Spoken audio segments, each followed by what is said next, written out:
You can't have your cake and eat it too. This makes sense, isn't it? If we have two conflicting options, we can't have both.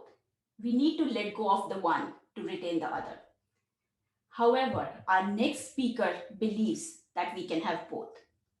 The topic for this session is having your cake and eating it too. Fast tracking your promotion without worrying about politics.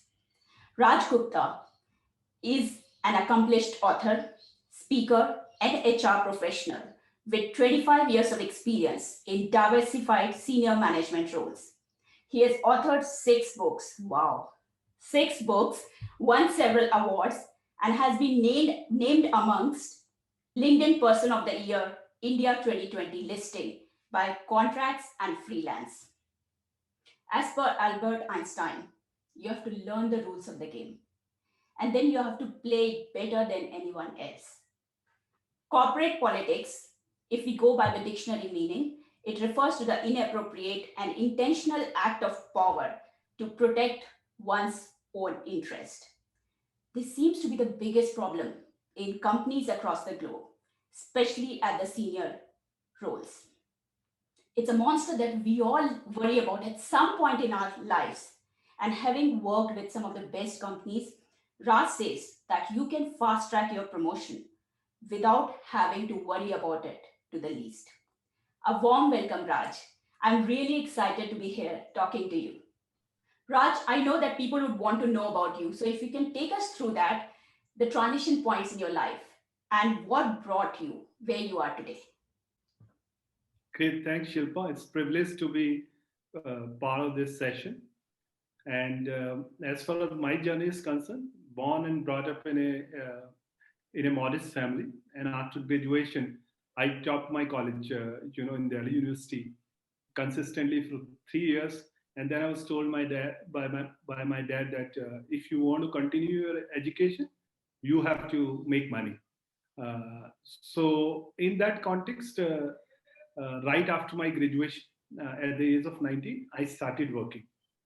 Now, I went for interview, so I wanted to work with the senior people as their assistant or their executive assistant to understand how it happens. And since I did some office management and secretarial practice course during my university days, so that was my educational exposure as well.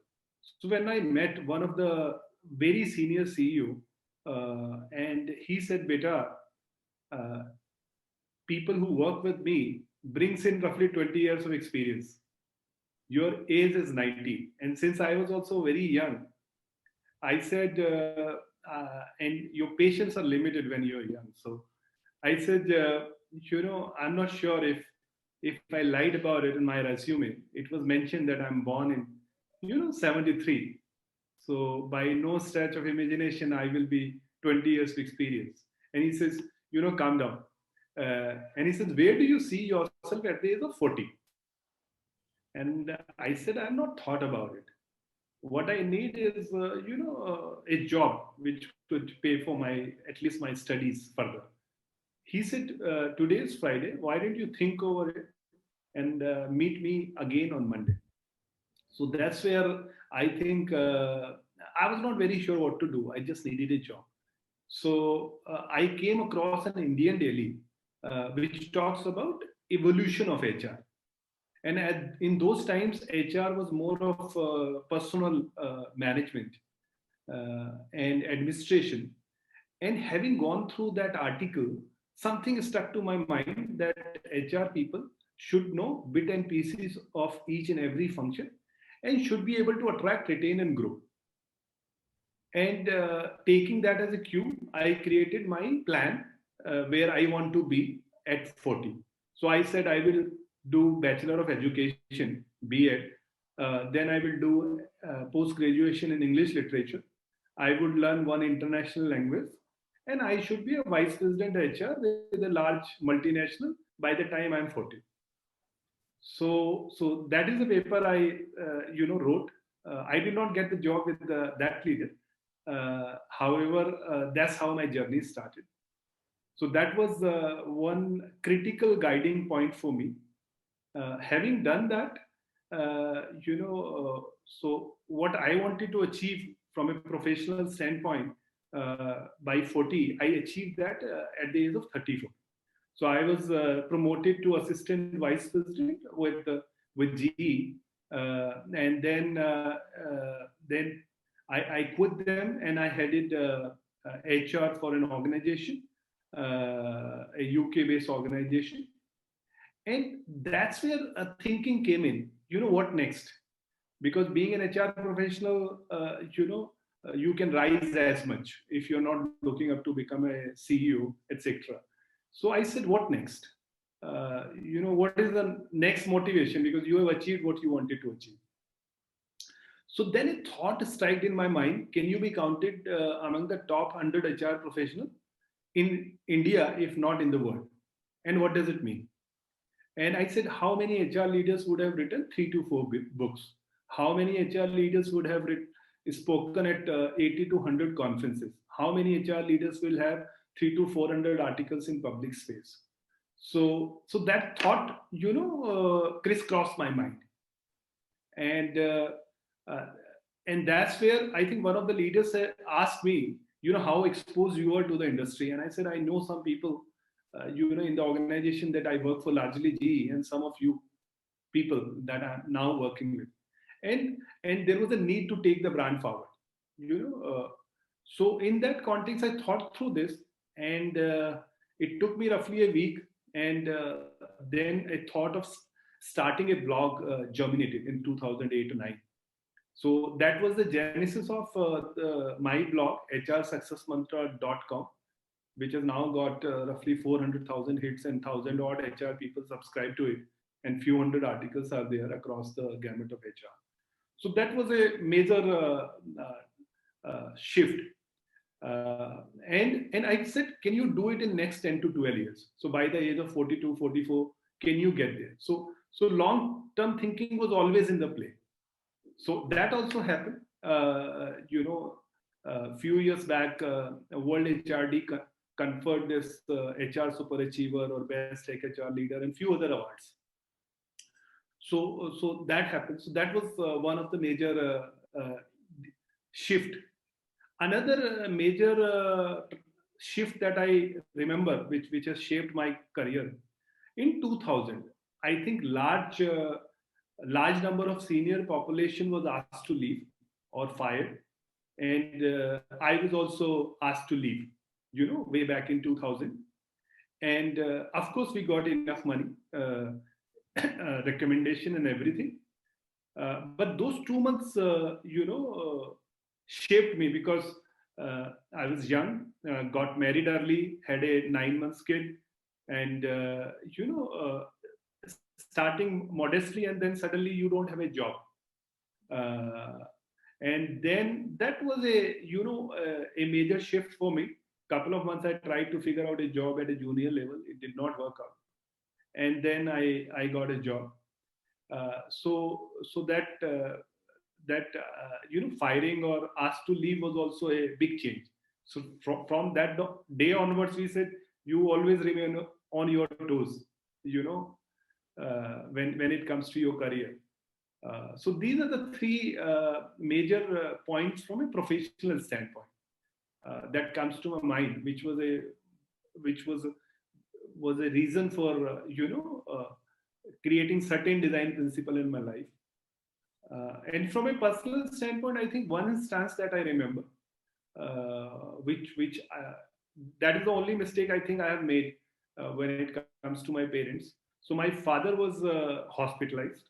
I think it was way back in 2000, and his eye surgery was happening, and then doctor said that you cannot see him, for few hours.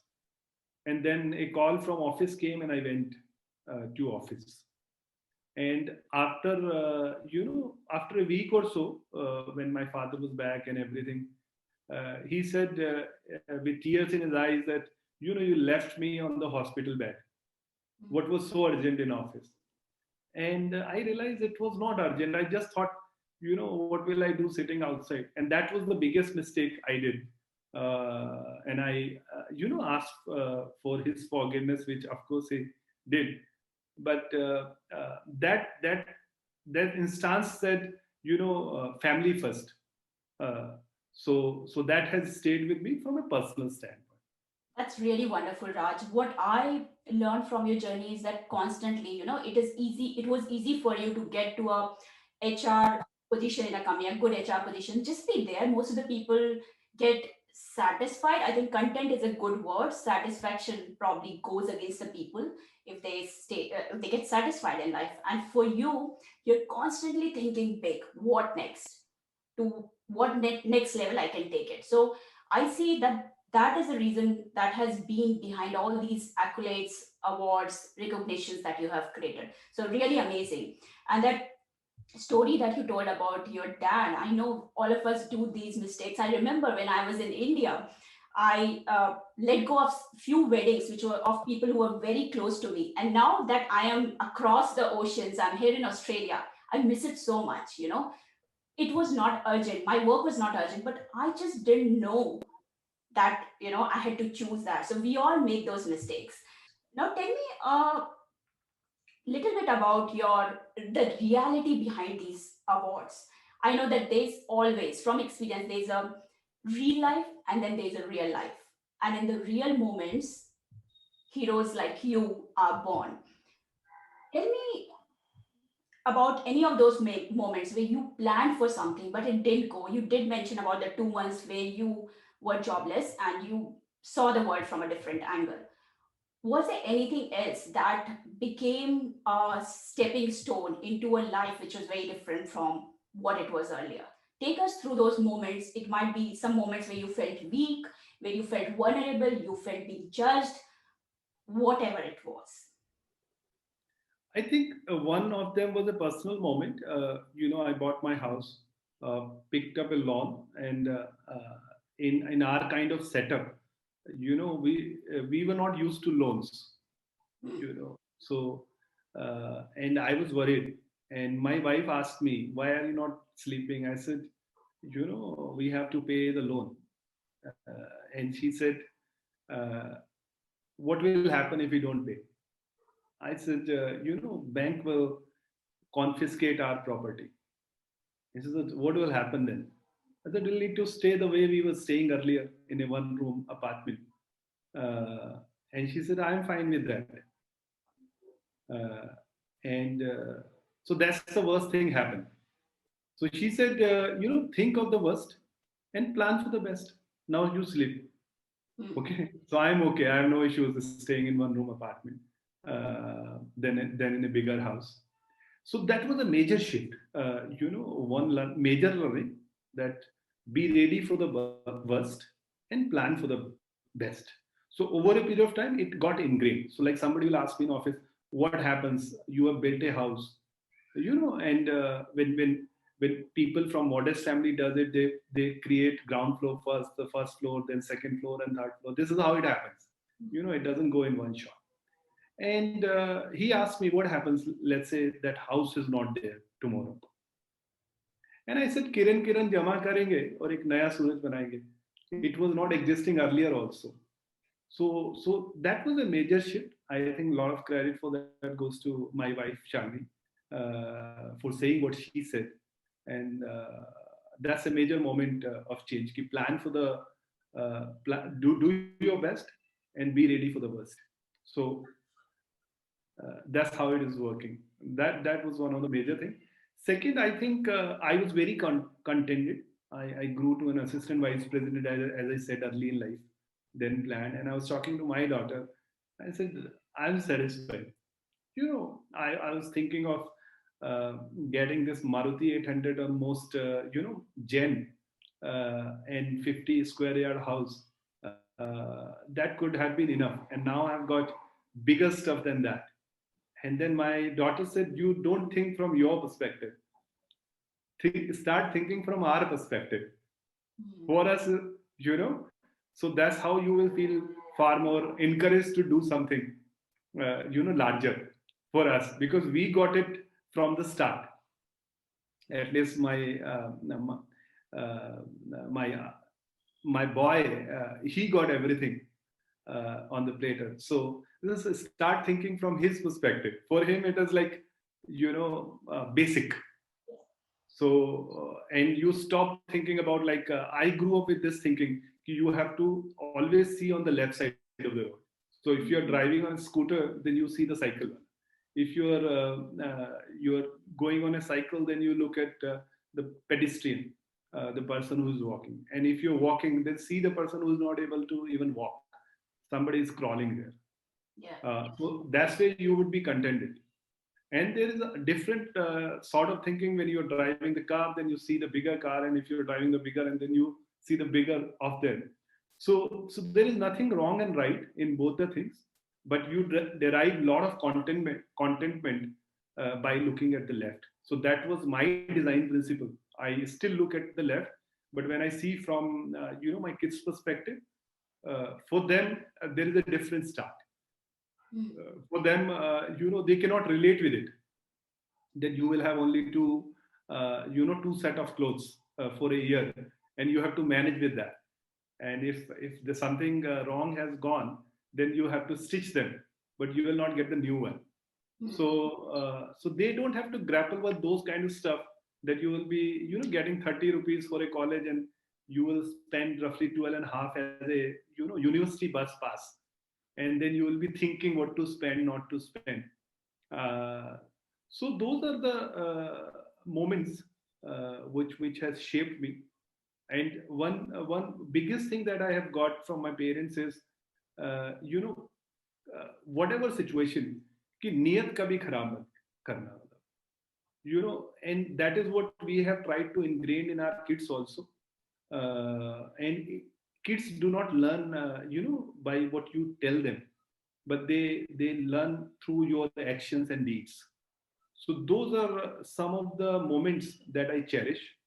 I remember at one of the paint shop, this guy gave us. He did not deduct some 2,200 bucks, and when and we tally it, because when we were doing it, and we found it is his mistake. I said no, it's wrong. We can fight with them, we can ask for reduction and all that, but I took them, and then we returned those 2,200 bucks to those people. By mistake, I think you have not counted it Mm. while charging. So I think these are the small examples which makes a hell lot of difference. Absolutely. And it's the right balance. And this is something which is very close to my heart. There's a right balance between, contentment and, you know, Experience. looking for more, looking for more. So we have to see where is it that we want to set. We have to have both. We have to be grounded, and grounded, I just take it literally. I sometimes sit down. In fact, every day for a few minutes, half an hour, I sit on the ground in my garden, and it just keeps me grounded. And then I also think about, so I do aspire for things like BMW, and all a bigger castle or somewhere where I can hold my programs and all. So it's about having the right balance of everything with the right intent, which is what you correctly mentioned. Now, Raj, uh, I've given talks to a room full of people, and there's one question that I love to ask, and that is uh, corporate politics. I ask the people that how many of you hate corporate politics, and trust me, 90% of the people, 90% of the room, they raise their hand, and then I ask them, who out of you engage in corporate politics, and nobody raises the hand ever. So what is your thinking about it? Do you think politics is a figment of our imagination, or does it really exist? Right. I think people are very shy of talking about corporate politics in corporate while remaining in corporate. Uh, Politics as such is a very good word, because as a politician, you should know your constituency well. You should understand their pain point and try to address that. Right. So there's nothing wrong about word politics. Now, some people are very uncomfortable. I have done few articles how to manage organizational politics. But I say, instead of calling it a politics, I say your ability to navigate through the organizational interpersonal dynamics.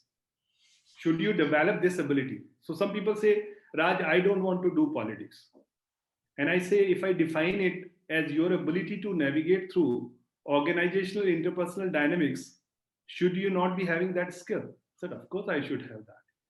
So, how do you navigate through organizational interpersonal dynamics is critical to your success. So, I don't see there is anything wrong in developing that interpersonal effectiveness to navigate through organizational, every organization is different. Since I work with the US based organization, UK based, European organization, and Indian multinational as well. So I can understand because cultural nuances are different in different organizations. What works in one organization may not work in another organization. So your ability to let go of your own unconscious bias becomes critical because for what for you is politics may be a way of life for other, right? So some if you look at large part of Indian organization, they tend to be paternalistic in nature, right? Vis-a-vis the American organization when you look at it. In Indian organization, largely you tend to call them with sir and all that, and then you feel it is a respect. But in American organization, they would call even their dad by first name.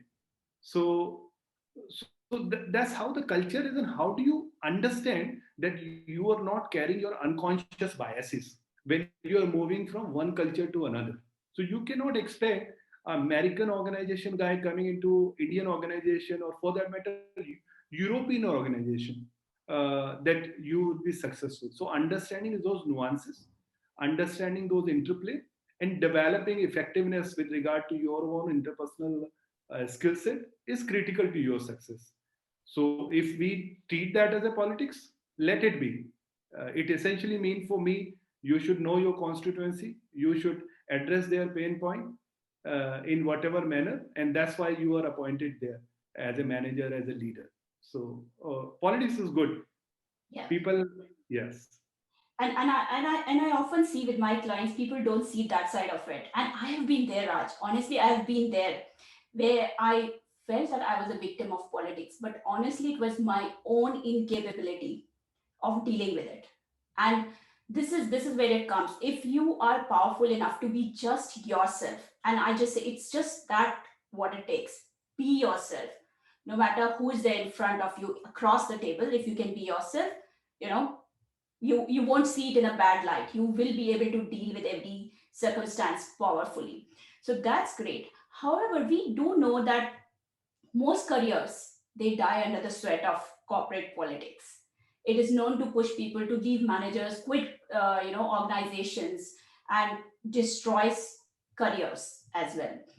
How do you suggest people, how do you help people navigate the word that you use, and I really liked it, navigate through the corporate workplace so that they are in control of their career and they deal with corporate politics not from a position of weakness, but from a position of strength, and are able to fast track their career despite that. I think first and foremost, I will say accept rather than expect.